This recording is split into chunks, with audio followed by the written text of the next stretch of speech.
Sa pangakong ito ng naturang executive order, umaasa na naman tayo ang ating mga mamamayan na bababa nga ang presyo ng bigas. Noong Mayo, Andres, sinabi nilang sa Hunyo ay magsisimula ng bumaba ang presyo ng bigas. Hindi ito nangyari. Ito ng mga paulit-ulit na mga pangako ng mga taga-Department of Agriculture at pangangatwiran ni NEDA Secretary Arsenio Balisacan at ng mga opisyal ng gobyerno. Ito ang katotohanan. Gusto kong magbigay ng reaksyon dito sa pinaka-latest na Think About It vlog ni Mr. Ted Filon, na kung saan napakaganda yung presentation niya. Kumunoy ng pangako ang title niya. Tungkol po ito sa pangako ng gobyerno na bababa ang presyo ng bigas. Nang dahil daw sa Executive Order number 62 ng Pangulong Marcos Jr. na pinirmahan noong June, ang dami ng pangako na bababa ang presyo ng bigas. Hanggang ngayon, hindi pa rin bumababa. Kaya, malulunod tayo sa kumunoy ng pangako. Okay, so iparinig ko lang yung kanyang programa. Hindi ko pwedeng ma-upload dahil makapiright tayo. Then magbigay ako ng reaksyon kung hanggang kailan ba talaga bababa ang presyo ng bigas sa ating bansa.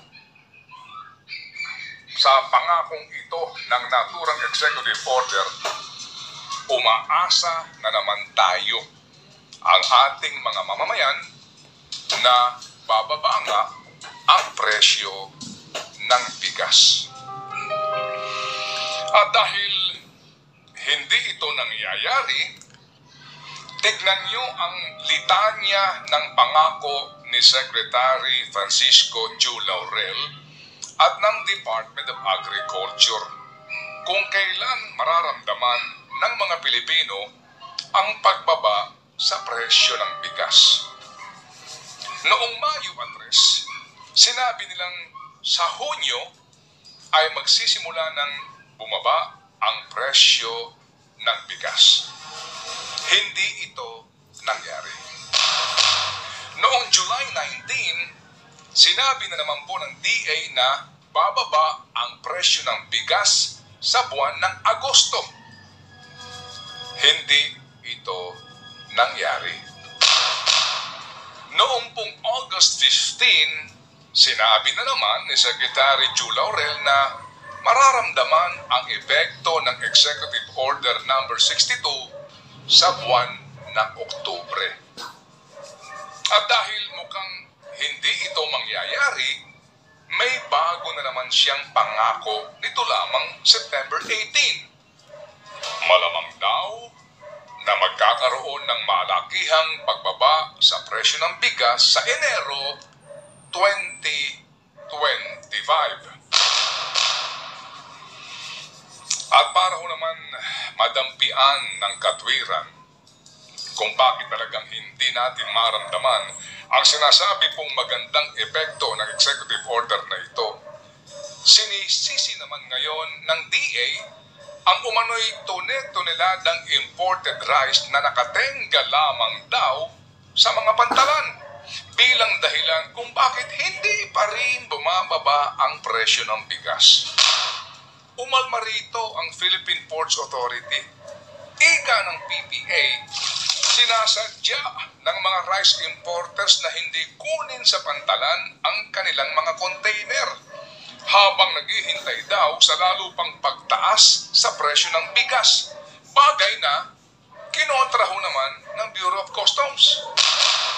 Kinaayos pa raw ng mga importer ang kakulangan at mga kaukulang pong mga dokumento para mailabas ang kanilang mga container sa pantalan. Sila mismo ay hindi nagkakasundo. Sa gitna po ng mga paulit-ulit na mga pangako ng mga taga-Department of Agriculture at pangangatwiran ni NEDA Secretary Arsenio Balisacan at ng mga opisyal ng gobyerno. Ito ang katotohanan. Sa halip na bumaba ang presyo ng bigas, ito'y nananatiling mataas. Malimit nating mapanood ang ilang opisyal ng pamahalaan na bumibisita sa palengke para kumustahin ang presyo ng bigas. Subalit ito'y palengke lamang sa Metro Manila.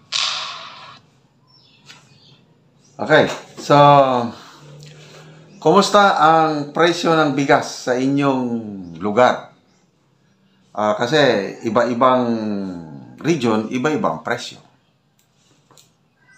Ang pinakamataas na presyo, according sa data ng Philippine Statistics Authority, kasama ito sa pre-nisyan ni Ted Filon, Western Visayas, yung well-milled rice, yung pwede na pang consumption ng tao, 59 pesos per kilo sa Western Visayas. Ang may pinakamura is sa may Cagayan Valley, I think nasa 49 pesos. Okay? Merong mas murang bigas, kaya lang yung halos durug-durug na. Mga 45 pesos. Kaya lang ayaw natin kainin yun. So, ang katotohanan, hindi pa talaga bumababa ang presyo ng bigas. So, yung litanya ng pangako, unang pangako is June, hindi natupad.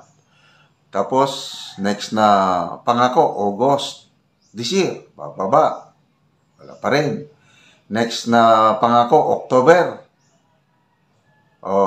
Malapit ng October, wala pa rin. Tapos, binago na naman. Another pangako sa January 2025 na lang. Kaya, ang title ni Ted Filon sa kanyang program is Kumunoy ng Pangako. So, ano sa tingin nyo?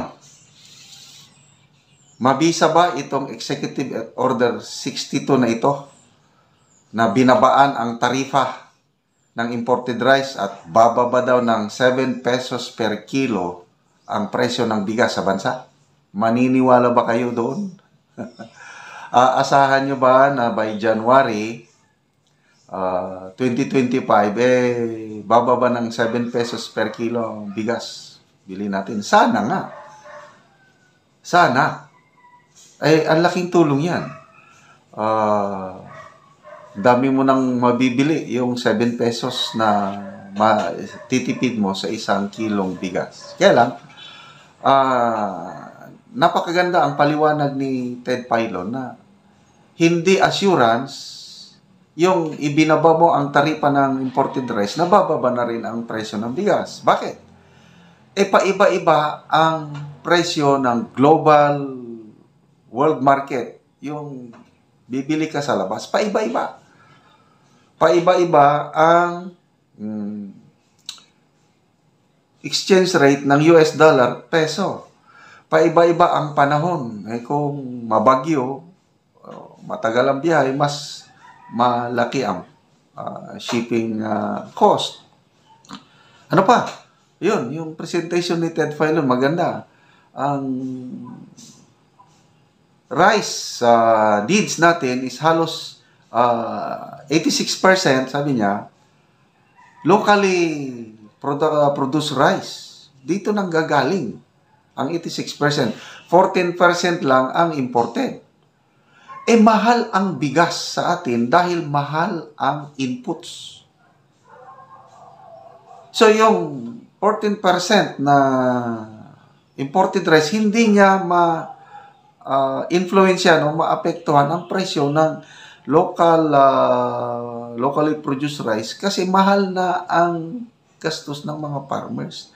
Kaya, hindi talaga assurance na umaasa na lang ba tayo na yung mga rice traders na mababait sila at dahil mababa ang buwis nila, ibaba na rin nila yung ibaba na rin nila yung presyo ng bigas? Maasahan ba natin yun? O yung nature ng tao na gusto talaga malaking ganansya, malaking ganansya. So, yun po, ang kawawa dito, ang lugi ang mga farmers.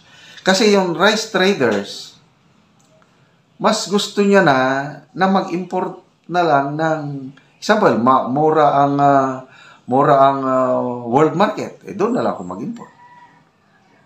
Kasi mababa lang yung buwis ko.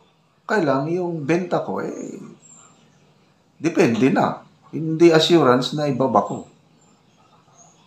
So, ang kawawa, itong mga farmers, kasi yung mga rice traders, mababa na ang, ito na, nangyayari ngayon, mababa na ang bilihan ng palay from the farmers, napakababa na ngayon. Kasi nga ito, bumabaha na ang imported rice. According to Mr. Raul Montemayor, ng Free Farmers Federation, halos 530,000 metric tons na ang imported rice. Bumaha na. So hanggang ngayon, ang dami ng imported rice, mahal pa rin ang presyo ng bigas.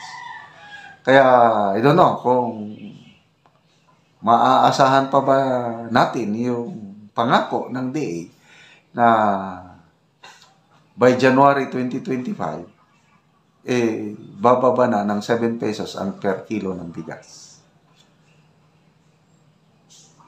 Kumunoy ng pangako, umaasa pa ba kayo dyan? Yan ang tanong ni Mr. Ted Filon.